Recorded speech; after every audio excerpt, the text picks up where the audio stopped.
Hello, everyone. Welcome to the API Chronicles, Unlocking the Future, which is a live celebration of APIs with Marketa.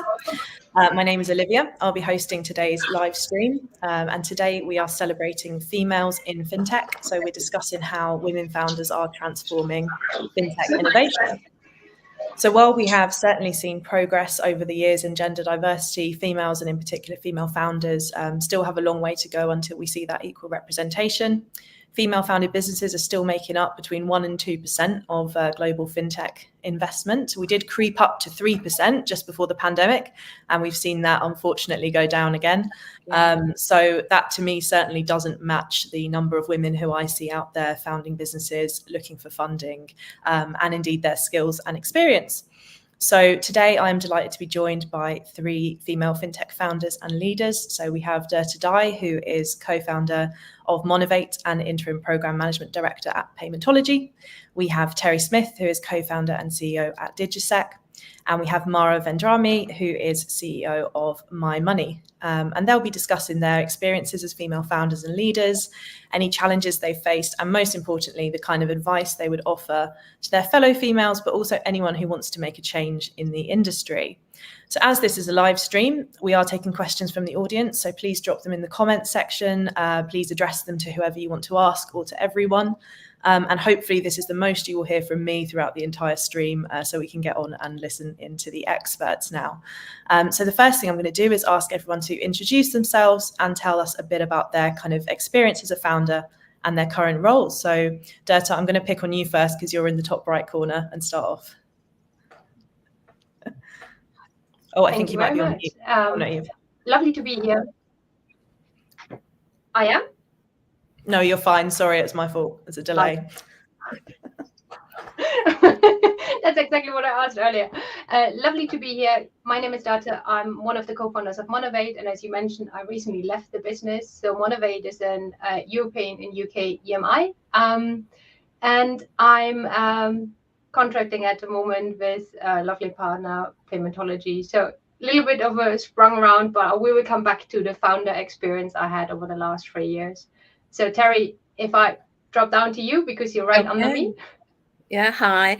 Terry Smith, co-founder and now acting as global ambassador for Digisec. Founded Digisec nearly 10 years ago, which is quite a lifetime ago. After having been in technology for many years and come up through different corporates and different small independent companies, and really concentrating on trying to get the female touch into financial services, which I think is quite difficult at the moment. So, yeah. Thanks, Terry. That's excellent. And Mara, how about yourself? Hi everyone. My name is Mara. I'm the founder of My Money, a fintech company that is delivering a completely biometric payment system. I want to apologize for the location because I just landed in London and a storm is coming. So all the trains to London are cancelled. And so it's quite difficult. And so, yes. Maybe sometimes you will. We can fly a man to the moon, but we can't get a train across the country. That's it. That's it. Exactly. Well, I think that's only one example of the kind of stories of resilience and making things work against the odds that we'll hear about today. So it's great that you've all managed to join onto the live stream, and really looking forward to hearing a bit more about your experiences. Thank you. I guess the first question I would want to ask is, we all know this is really challenging to start your own business, particularly a fintech company, particularly in a male-dominated industry. And Terry, I'll come to you first with this question. Why? What was the driving force where you thought, I want to do this? Yeah, well, I was getting on in years. So I'm now technically at retirement age. But when I, set out to do this, it was the very first time I'd done something on my own. And I think really what drove me was the fact that I'd worked in an environment that was so male dominated, and it was so all about, sort of what I would call the middle class, middleman, middle management. And a lot of it was orientated towards mobile, because that's, that's what they think. They think mobile.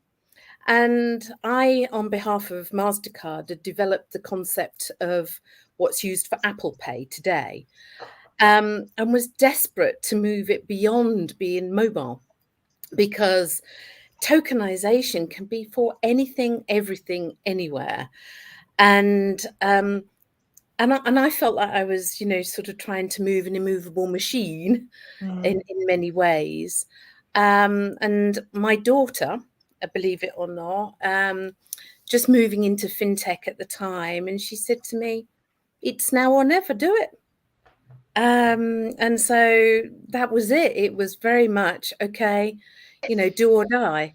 You only get one, sort of shot at doing things in your life. And I'd got to the back end of my career, which now I think has got many more years to go, but I had got quite to the back end of my career, and was thinking, well, I can sit it out in a corporate, or I can do something for me.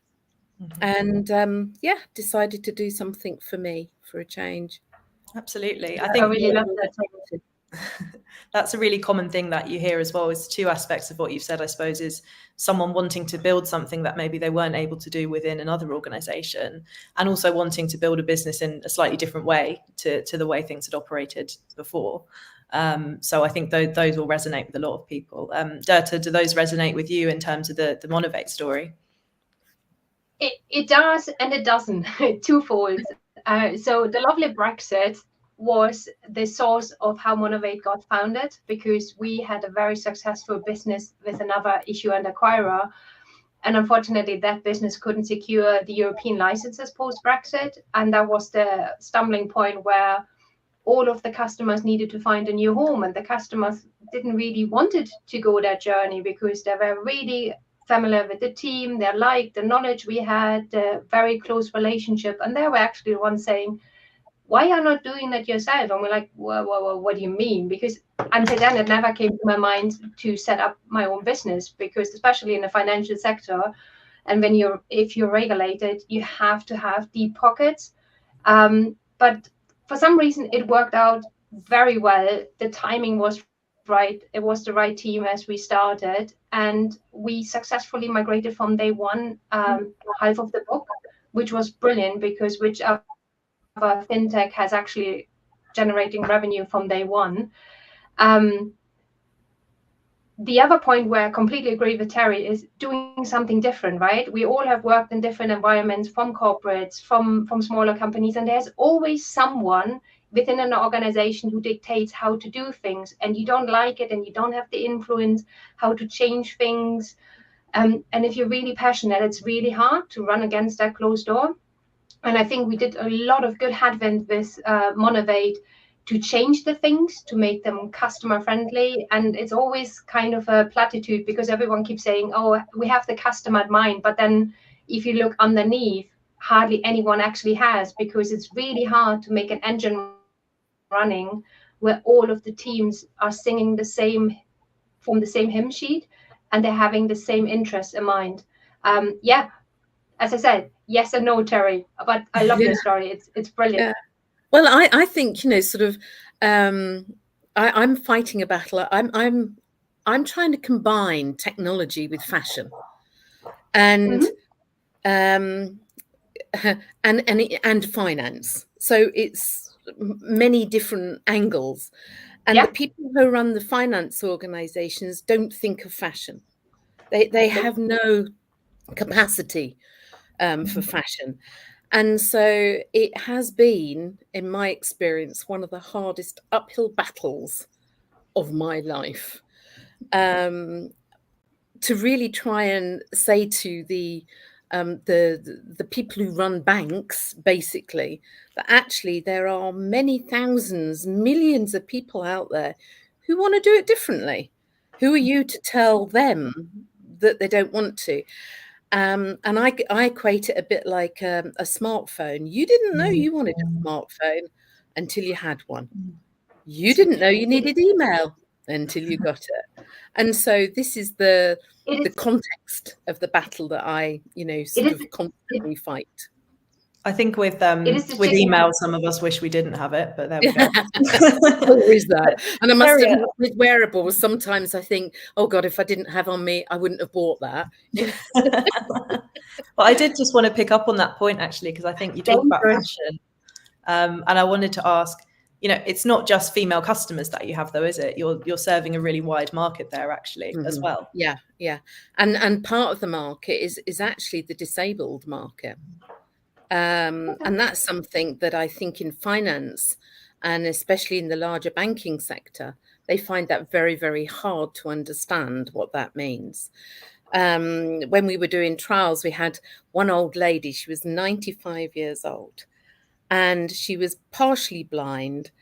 And her absolute joy was using something that was attached to her, because she could go in, she didn't have to fish in her handbag, she didn't have to worry about who was stood next to her, she didn't have to worry about losing it, putting it down, or doing something with it. It was attached, and she came out there springy, because for once she felt comfortable.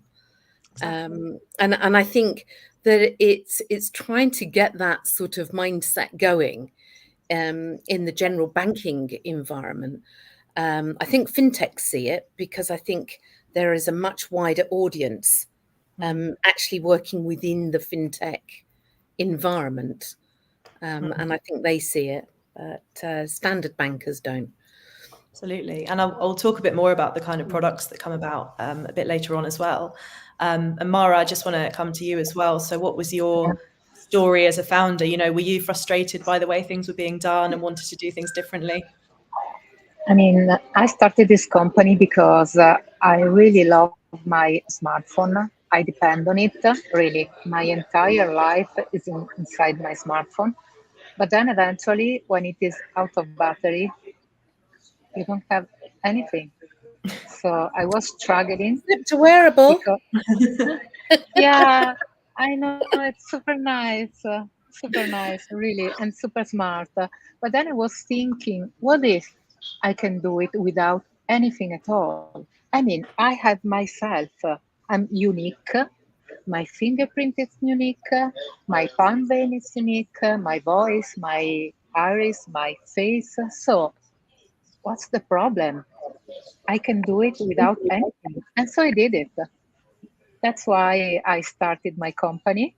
And also because I want to do things on myself and by myself, because I know what I had to do and how I had to do it. And so, yes, I'm always been like this. So all three of you, I think, were really clear on what you wanted to achieve there.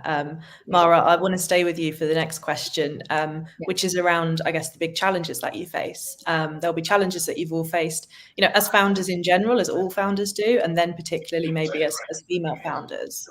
So could you maybe share a couple of those with us? How many time do we have? Try and pick one or two if you can. I don't know where to start, really. I mean, to start something from scratch nowadays, it's always difficult, I think, for every one of us. But I can say that most of all for women, because I mean, I know that it's not politically correct, but we live into a society that women and men are not the same. And I was born in Italy. It's an amazing country, but women are still like a property for men. And you can feel it in our culture, and because I mean, most of all in the south of Italy, women are still at home, and they don't go to work. But also in the north of Italy, even if you want to start something, it is very hard because no one will take you seriously, okay?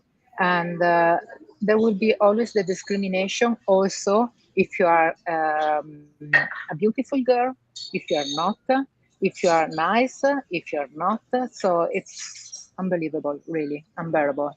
So difficult. So did you find, Mara, that actually because you are a beautiful woman, you were more able to achieve?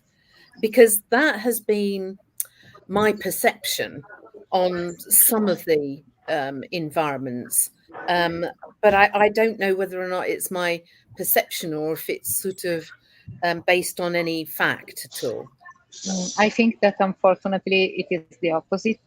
It's even more harder because they think that if you're pretty, you cannot be smart or Can't be intelligent. Mm. And also, if you're pretty, the first thought of them is, oh, maybe I can ask her out for dinner.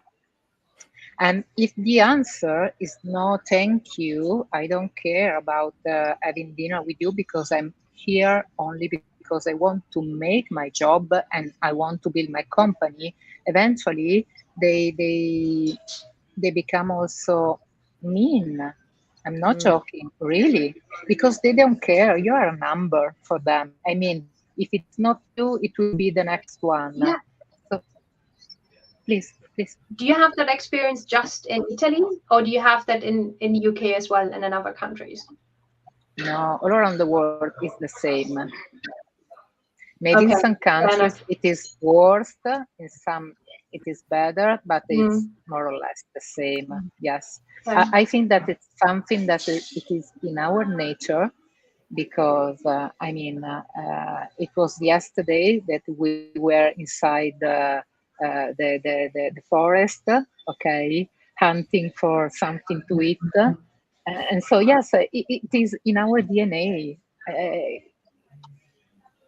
So you think it's quite difficult to navigate those relationships and where there are lines that could be blurred, and it's a big challenge that comes up. I think so, and I think it will be like this for the next 100 years. Yeah, I mean, I'd like to see a lot more bias towards women to help break that cycle, just that little bit. I mean, there are some female fintech investors, but even so, I do find that they are still not biased towards women. They're not actually helping women. They just happen to be female fintech investors. Totally agree. And so I don't think it's a big deal, all of this female fintech investor rubbish. I would really like to see a fintech investor female only, to put a huge bias on women only. After all, when they're investing, it is only a gamble. It's a bet, and I think they feel women are less of an opportunity than guys can be. And I can also see that female investors don't want to seem that they're just investing in someone because they're a female, because these are all viable businesses and they all have to go through the same diligence on them. But I think, it would be great to see I think we sometimes assume when there's a female in that position, they will support female founded businesses, and it's not always the case. Dirta, I'd love to hear from you what you have experienced in terms of challenges in general as a founder, and as a female founder as well. I'm with Mara on that one. There's so many challenges when you set something up from scratch, right? For me, it's like the UK is my second country. Second home country, I should say. I'm here for 17 years, so I had to learn everything from scratch. So setting up a company in a different country from what you're used to was another challenge, right? So there are lots of little things like setting your own VAT number up and finding office space, doing the contracting.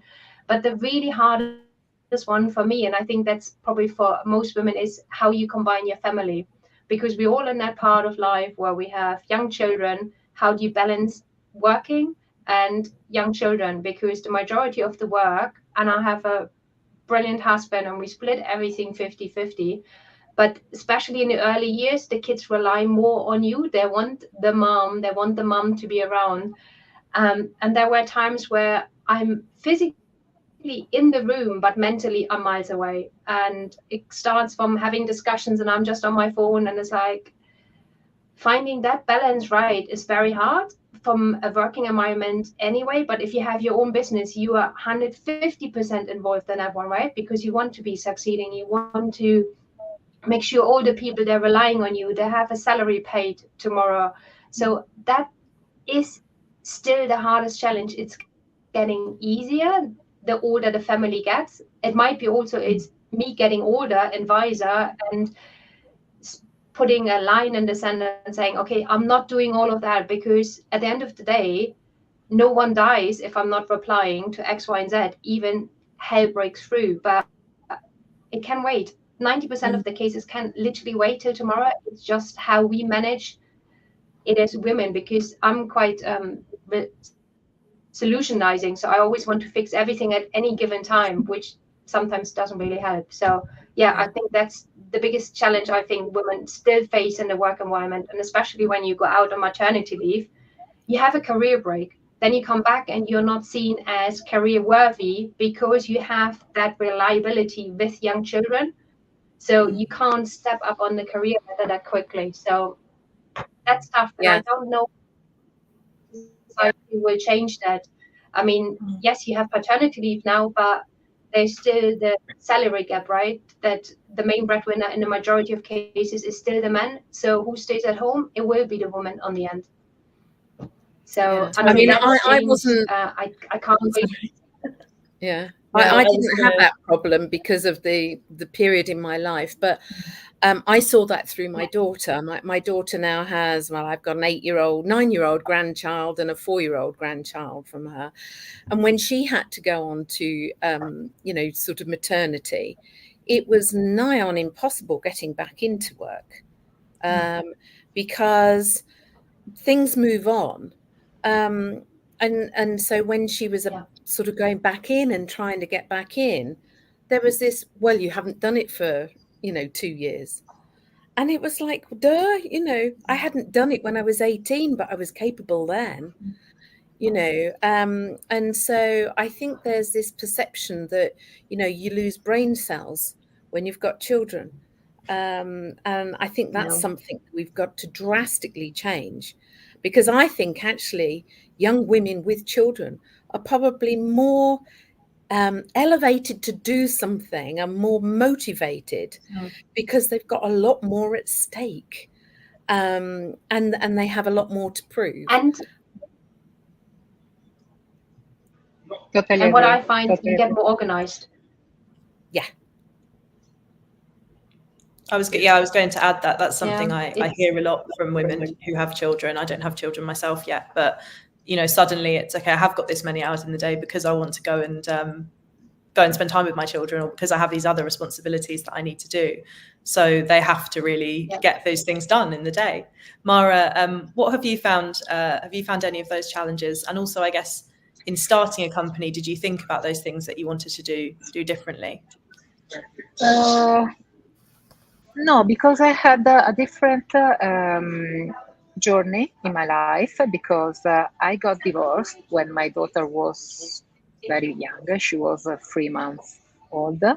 And then I was a single mom working for a big telecommunication company in Italy. And it was difficult, yes, but it was also fun, because it was only me and her, and it was like a heaven at home for me. So yes, I was very motivated because I had someone to take care of, and then when now she's 22, and she just started to work with me, and she's our CMO because she got degree last summer. She got degree, sorry, last summer. And then now I'm free because I'm a single woman, so I can work 12 hours a day, 7 days a week, and 51 weeks a year. So that's the point. I mean, it is the only way you can do it, I think. Absolutely.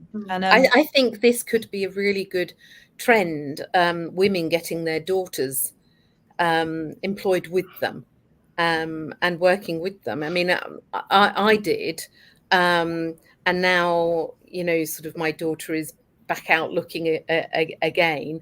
And I really, sort of want to help her to get in. And I found right at the beginning, there was this really strong nepotism anti in me. I felt I shouldn't be doing this. And now I realize that actually I should, I must, and I will, because it's important, because nobody else is going to help her up. Nobody else is going to put her there. And I think it's all mothers can do that, especially in this environment. And I look back and I look at Anne Cairns, the international president at MasterCard, who's now recently retired, helping her daughter. And I'm thinking, that's spot on. That is what we should all be doing. Getting our daughters out there and, into the environment without fear of, being classed as nepotism for doing it. It's an interesting point. I hadn't thought about that before. I think but yes, please, Sorry, go on, Laura. Go. It's the delay. It's always like I'm starting and I'm stopping.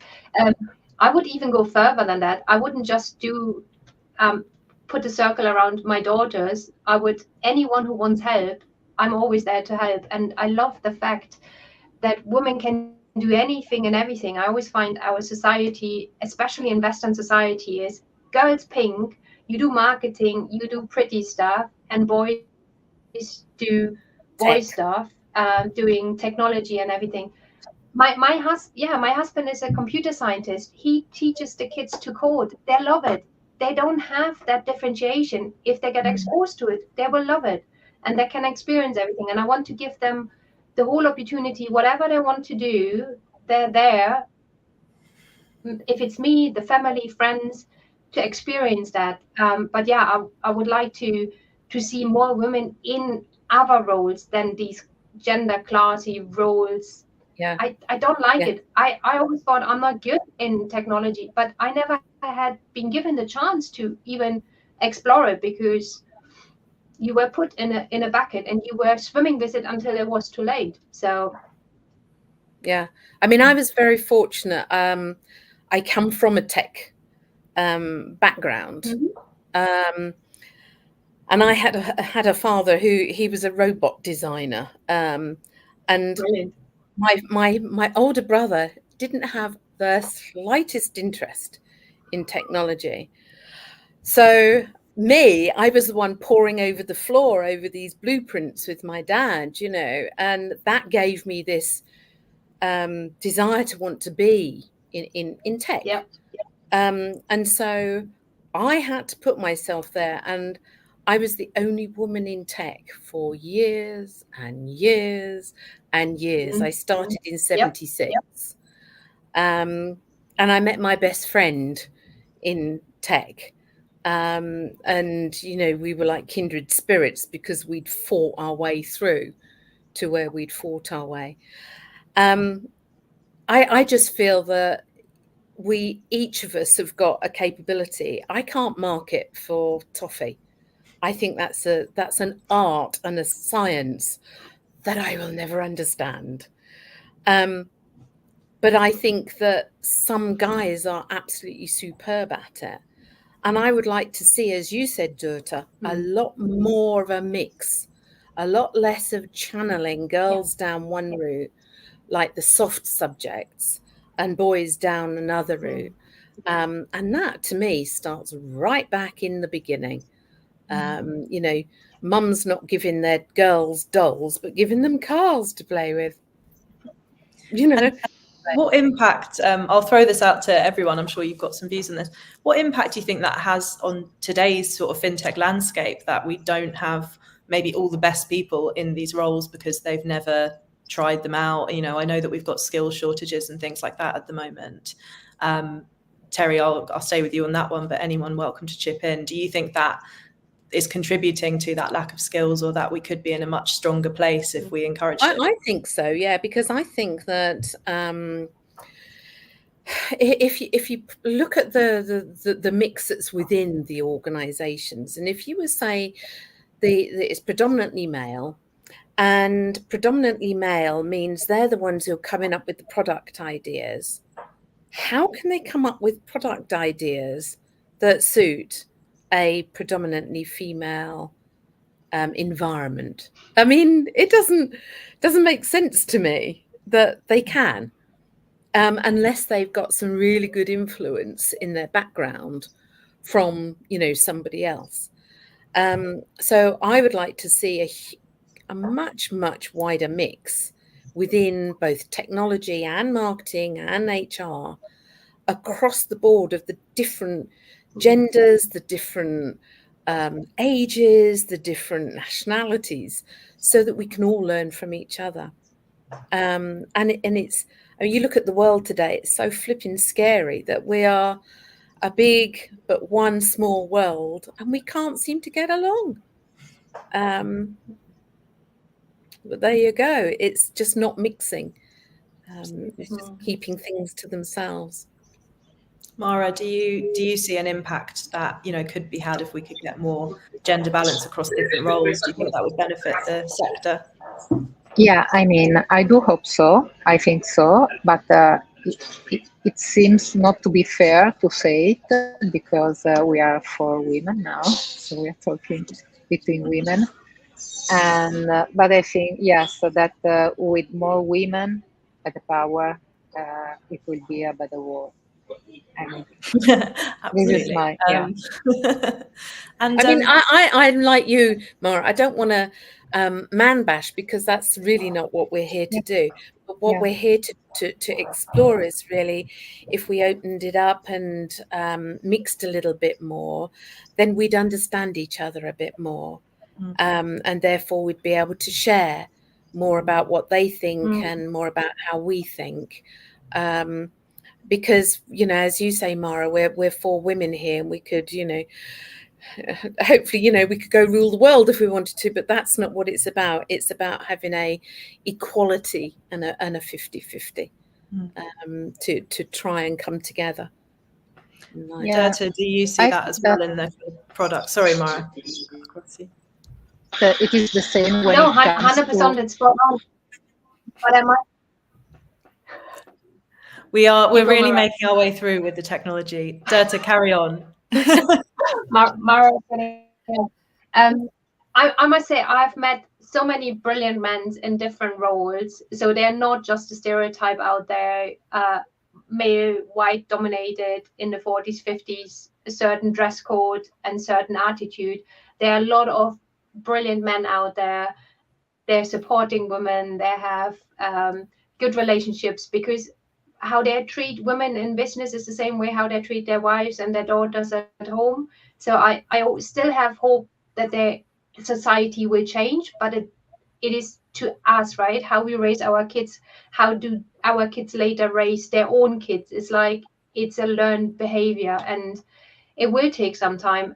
Sometimes I think it's the different culture clashes as well. So I was quite shocked, Mara, and apologies, I love Italy, but I hadn't realized how macho centric it still is. But yeah, it's the rural areas. And I have friends in Italy, they saying the same thing from a work environment. I keep forgetting that. I mean, I'm grown up behind the Iron Curtains. I was raised in GDR, in the former east part of Germany, and as bad as communism and socialism is, there were always men and women are equal. So my mom went back to work after less than a year I was born, while in the West, the women were raised, when you gave your kid into nursery, you're a bad mom.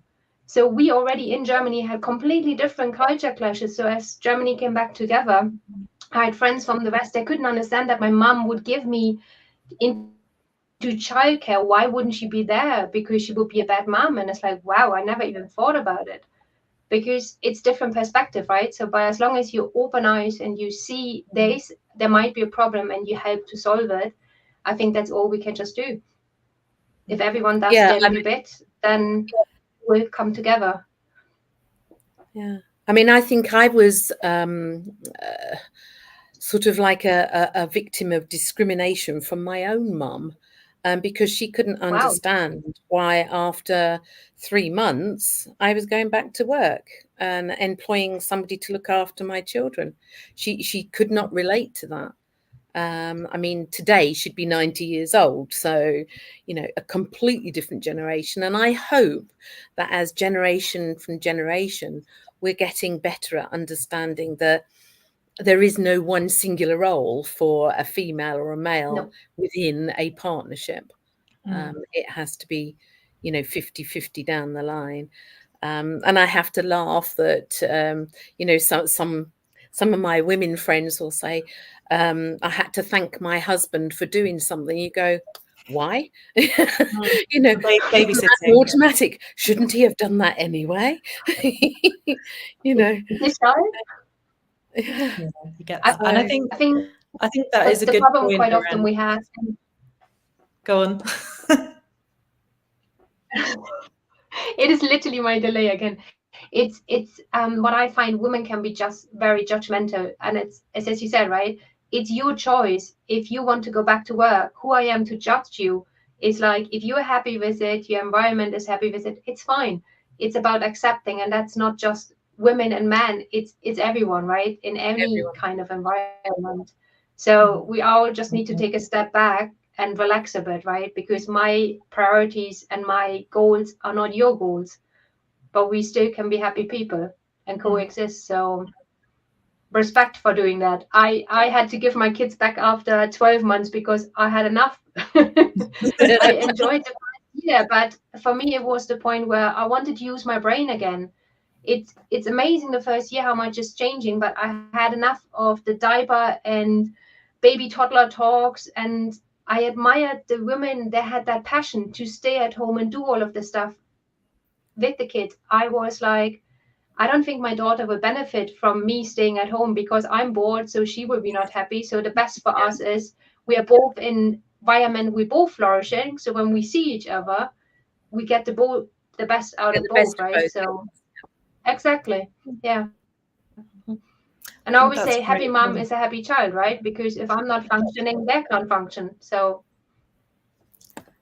yeah, I think that for everyone it is different, and I think the magic is to be able to find the balance, and it is for everyone different, but it is your balance. So yes, for me it is to work with my daughter.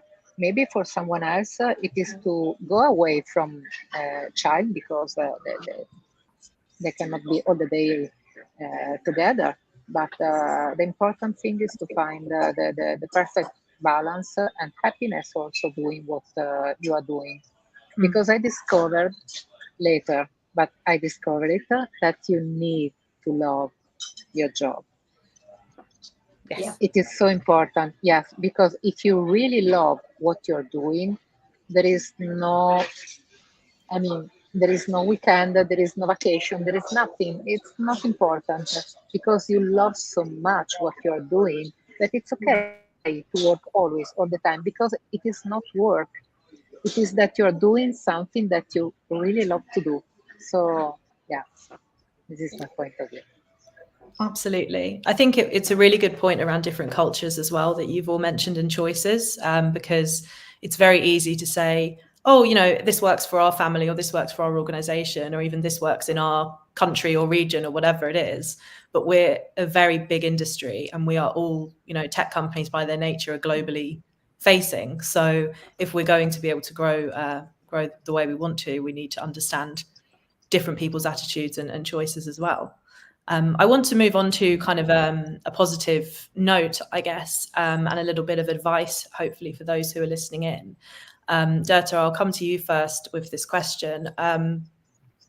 Did you have in your career anyone who mentored you, any kind of female or male that you were able to look up to, even if it wasn't a formal arrangement? And then is there anything that you kind of pass on and hopefully do for other women as well in the industry? I do. I had, as I started my career in the UK at RBS, I had a couple of mentors, and one of them was actually a female mentor. So I had really to think about that. But I actually didn't choose her because she was female. I chose her because of her characteristics. She was at the time, I absolutely admired her. I mean, she's still a brilliant person, don't get me wrong. The way how she approached things, so she was very senior, but she treated everyone with the same respect. Quite often you have, the higher you get up the career ladder, the less willing you are to talk to everyone in the organization, which I find personally very, very, very sad, because I don't know the story of that person, and just because he might have a smaller paycheck than me doesn't mean he's less worth than. But so she was amazing. The way how she handled her family, but all her work attitude. Yeah, I chose her for that rather than for the reason she was actually a woman. And I always would go, I don't just want to have women because I want to have the lifting women up. I want to help women predominantly, but I think in generic, I want to help anyone who wants to have some help. And if I had been able to learn something from someone, I'm more than happy to share that. So I find the whole mentoring side of things very fascinating, and there's so much for young people to learn. I mean, that's what we teach our daughters, right? So why not doing it in a bit more formal environment, in the work environment, whatever you can pass on. If someone doesn't have to do my mistakes, I'm more than happy.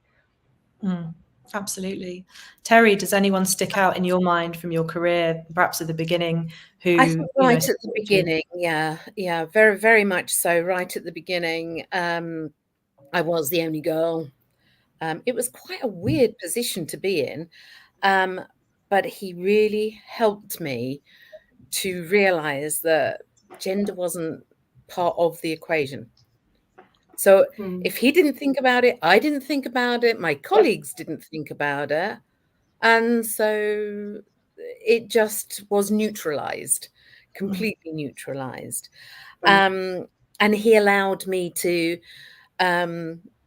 express myself, which is something I don't think many managers do today. You know, and I think it was very much every time I had an issue, he wouldn't say, well, that's not an issue. He would let me express it.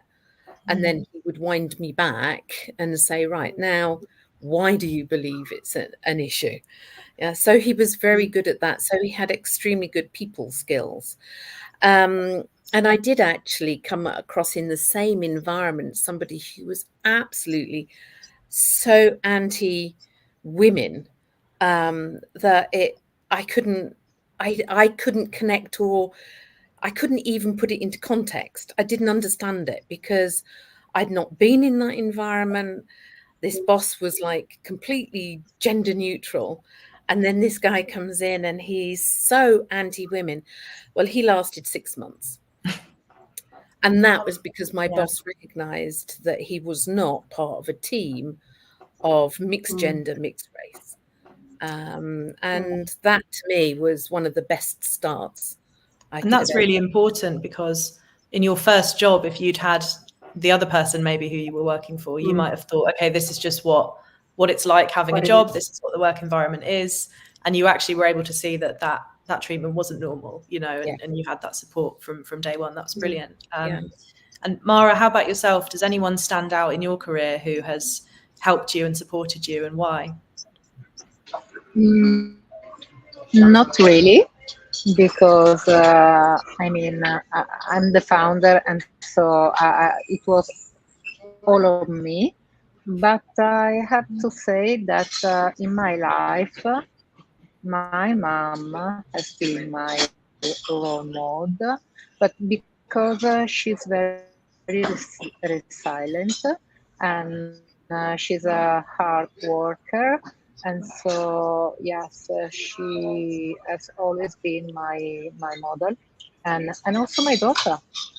It's maybe weird to say something like this, but my daughter is my example in life, because we've been we grown up together in some way, and so yes, she's so resilient, she's so smart, she's so polite, and so yes, she helped me a lot to understand how to manage people, how to be a better me. So yes, I've got one of those, Mara, and they are absolutely fantastic. And you know, I can't praise her enough, because she really helped me to see that, you know, I might be on the end of a career, but that doesn't mean to say you have to stop doing something. She's also helped me see that you still have an uphill battle, but don't worry about it. You know, fight what is worth fighting, and let go what isn't worth fighting. And I think that what's happened is that it's maybe a bit like yourself, Mara. It's gone a little bit full circle. Our advice to them is coming back straight at us. And you know, I feel sorry for anybody who doesn't have that, to be perfectly honest. It's a lovely thing to have.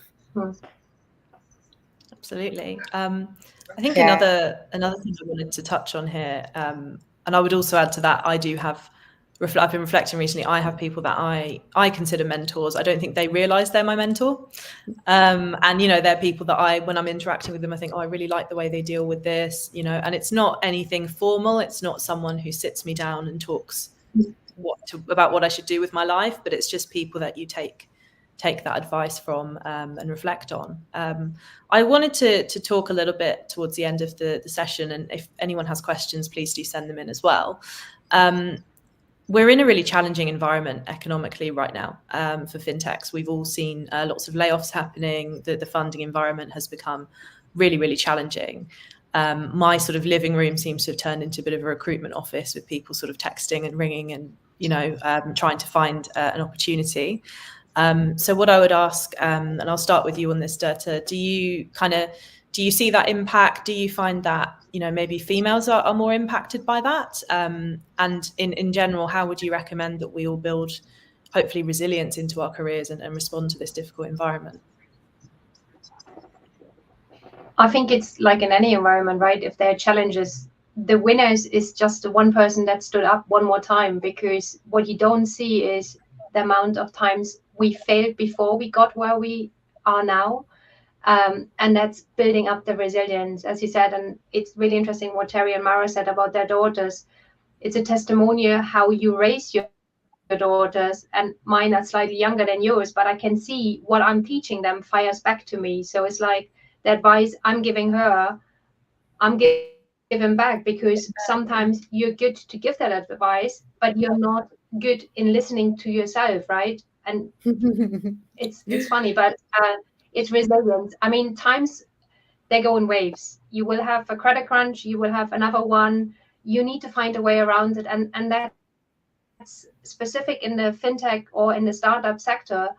Only the people that know how to navigate through these storms, that are the people that are successful. And when we have all of these news about the layoffs, it's because a lot of companies, when they get their initial investment, they're overspending it. Everyone does that because you don't know how to deal with it. You learn as you go. You learn on how and when to build the teams. Do you have the right people in place? Do you not have the right people at the right time? So then it's sometimes really the point to make the hard decision and to let people go, because you need to make sure that the company will survive. It just keep going. And everyone will find their own way. There is no ideal recipe on how to do it. It just keep on doing it, I would say. And also, I think in my experience, just keep positive. If you let the negativity in, Yeah. then you're on a downward spiral. You just have to keep positive. And this is something that, you know, my daughter throws back at me all the time. You know, positivity is really it. And you see that through any career, you know, athletics, sport of any sort. It's the positivity of the mind that helps the growth of the body. And I think keeping positive is a really important thing to do.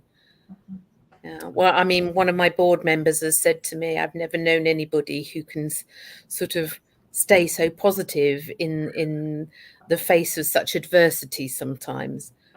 But you just have to say, it's going to work out. because I will do what I can to make it work out. Absolutely. Definitely good advice there. It's not always easy, but No. like you say, if you start to get the negativity, it's only going to go one way. So you have to. Absolutely. And Mara, how about yourself? How would you sort of speak to people who are trying to stay resilient in the challenging market?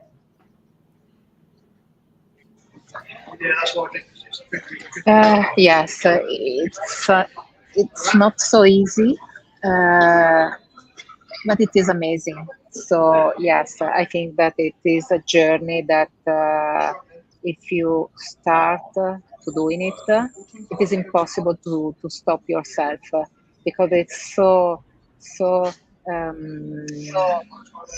it is compelling, but at the same time you have lots of good things back because sorry, there is a lot of noise, so I'm a little bit confused No because worries. people are working and talking, and so yes, I can barely hear myself. And so, yes, it is very difficult, but I think that it is the best decision that I made in my life to start this company in the fintech sector. And I wasn't coming from the tech sector because I studied Italian literature, but then life brought me to work inside a telecommunication company, a big one in Italy, Telecom Italia. And then it was my destiny to work in tech field. And yes, so you can never know. Excellent. Great. That's great. I think that's really good to bring up as well. It's not just, we've spoken a lot about gender diversity today, but it's also people from all different backgrounds. You could be from a tech background, you could be from finance, you could be from neither, could be from a fashion background, telecoms, anything. And it's about we need those people to come into this industry and actually give their perspective and their experience as well. The final thing I would like to do, as we have a few minutes left, is to give each of you a bit of a magic wand and suggest that if you could have one kind of wish or wave that wand once and change one thing or something maybe over the next year you would like to really see change in the sector to make it a kind of more equitable place for female founders and to strengthen the sector in general, what would you do? Now, I don't think I prepared everyone for this. Mary, why don't you go first? Thank you. What would I do? I think that I would like to see as I said, a positive bias setup, if possible, where there are, I don't say necessarily female investors only, but where there are investors who want to really concentrate on female founders exclusively, so that there is no, when you're going and you're pitching, you're not pitching against a 25-year-old lad who's come out of university with, yes, a brilliant idea, but it's no more brilliant than yours. What you're doing is you're pitching yourself against another female who's got the same views as you in many ways. And I'd like to see more positive bias in that way. And do you think that, because what I see in the fintech investment landscape in the UK market is, a lot of the introductions are warm introductions through people that already know each other. Is there anything you would do to perhaps broaden that out, or anything you think should be done to make sure that the right people are getting to these investors? Or do you think they are and they're just not being heard out properly? I think they are, but not being heard out properly. Seriously, I think we all get the chance to be introduced and we all get the chance to be part of it, but I don't think we're fully heard. I think, especially when, in my environment, I'm doing something that does try to cross the boundaries. And that boundary in some cases to investors is hard to see. They don't get it. And it's like, oh, well, I'm fintech. And so if you're looking at the fashion side, they're going, oh, that's too tech. So it's really, really hard to cross those boundaries and get them in. And So if they don't have that open mind, they're not going to find the next big they're not solution. Yeah. Absolutely. I mean, and seriously, I think we've got behind us one of the biggest solutions for data distribution securely in the world that's not being done elsewhere. But when you can't get it because you're in fintech and you can't get it because you're in fashion, it's that cross-fertilization of minds that needs to come together. Absolutely.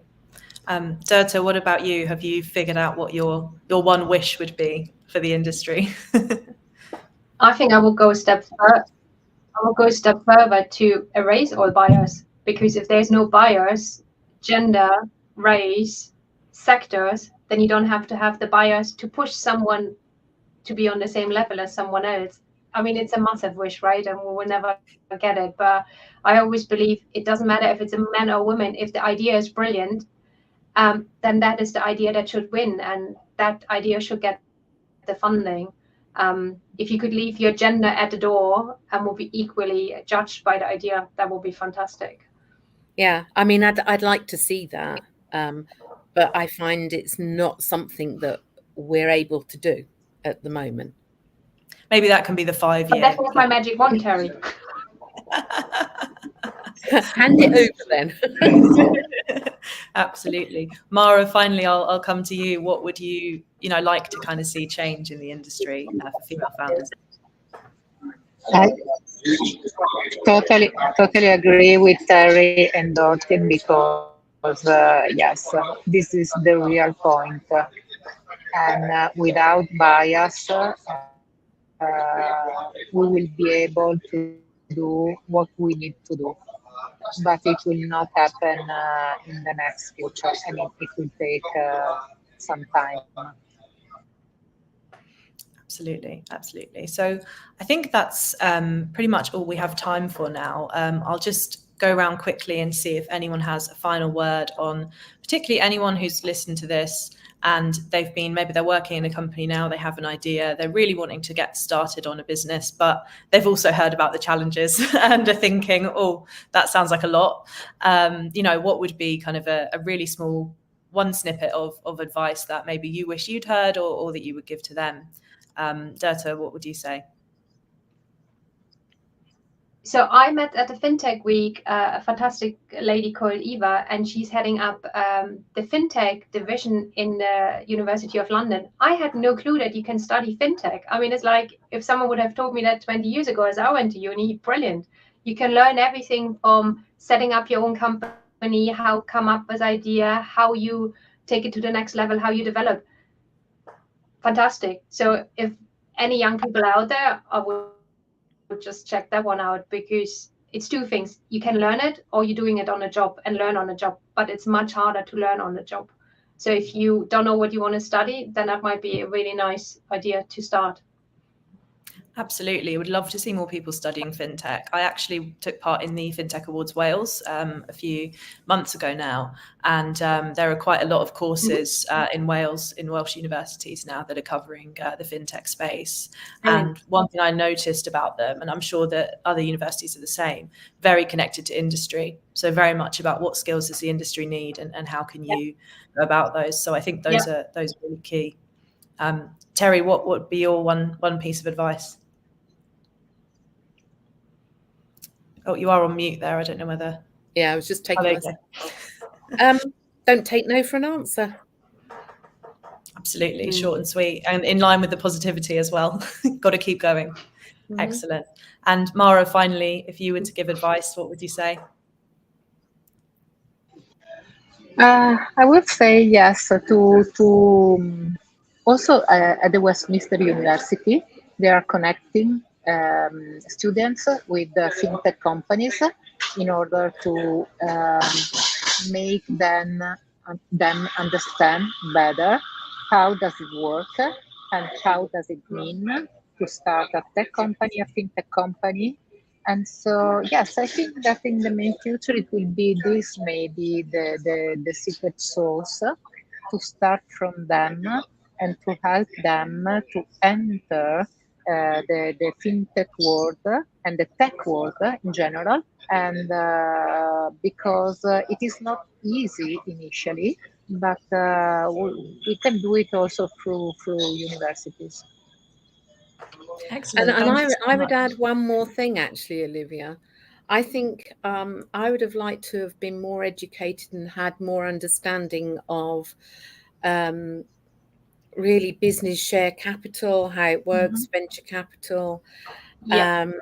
That's something that it's all self-taught, and I wished I'd have had somebody sit down and gone through the whole gambit with me, so that you're in a much better position when you are talking to VCs about understanding what it is they're talking about.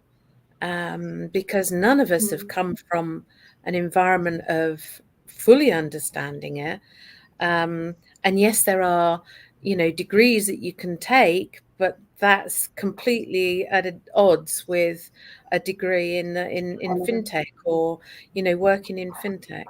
So yeah, I think one of the companies that did sponsor us is Techstars, and they were very good. They actually put out there what the differences were, how it worked, and they put mentors and educationalists in there to help you understand it.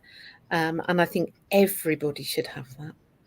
I think that's such a great point, because all of us in fintech, especially as female founders, you're so on the back foot when you talk to an investor. They speak to hundreds of companies all the time, and that might be the first or second or fifth or 10th investor you've spoken to. And I think so the more we mentor each other and talk to each other about different experiences, is this normal? Is this, what other people have offered? The same way we talk about, we're starting to talk a bit more about salaries now as well, and things like that, because unless you have those conversations across the industry, how do you know what's normal, and how do you learn things as they change so quickly too? So I think that's all we've got time for. I've really, really enjoyed listening to all of your stories. I think especially the different ways that you came into the industry and started your businesses. But one thing that was very clear was that resilience and that positivity. And I think having had tech delays, being stranded, Terry, I know you've been through some surgery recently and recovering from that, and you've joined us. So I think one thing that goes to show is that these three female fintech founders are very resilient indeed. And I hope everyone that's watched it has seen that and taken some advice as well. So once again, thank you all so much for joining, and thanks to the audience for listening in. And hopefully you'll join us next time for API Chronicles. Lovely to meet you guys.